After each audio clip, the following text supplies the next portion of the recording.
long before the Inca built Machu Picchu, and hundreds of years before the Spanish arrived in South America. There was a different superpower in the Andes Mountains. They were called the Wari. For 500 years, they ruled a massive chunk of modern-day Peru. They were the masterminds of the mountains, the inventors of the terrace, and the architects of the first great Andean road system. But then, they vanished. Today, we're uncovering the story of the Wari Empire. Around the year 600 AD, while Europe was in the Dark Ages, the Wari were building a sprawling empire. Their capital city, also called Wari, was huge. It housed up to 40,000 people, which was a massive city for that time. What made them special wasn't just their size, but how they organized things. They were the first people in the Andes to create a centralized government. This means they had a clear capital, governors in different provinces, and a very specific way of doing things. Living in the Andes is hard. It's steep, cold, and dry. But the Wari were geniuses at terrace farming. They carved giant stairs into the mountainsides. These terraces prevented soil from washing away and allowed them to grow corn and potatoes at high altitudes.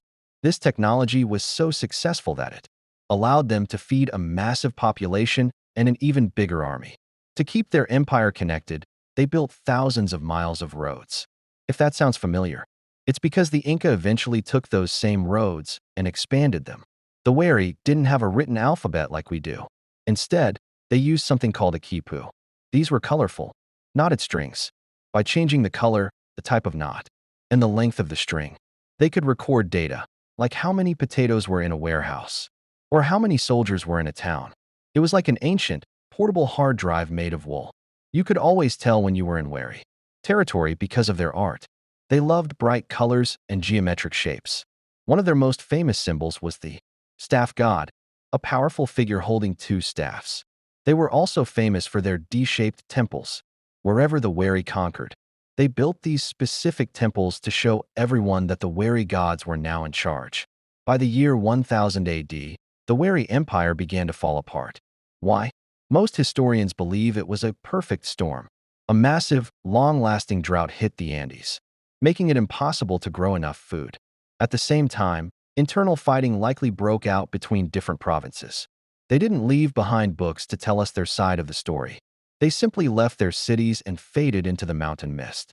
When the Inca rose to power 400 years later, they didn't start from scratch. They used the Wari roads, the Wari farming techniques, and the Wari quipus. The Wari were the great ancestors of Andean civilization. They proved that with enough engineering and organization, you could turn the harshest mountains on Earth into a thriving empire.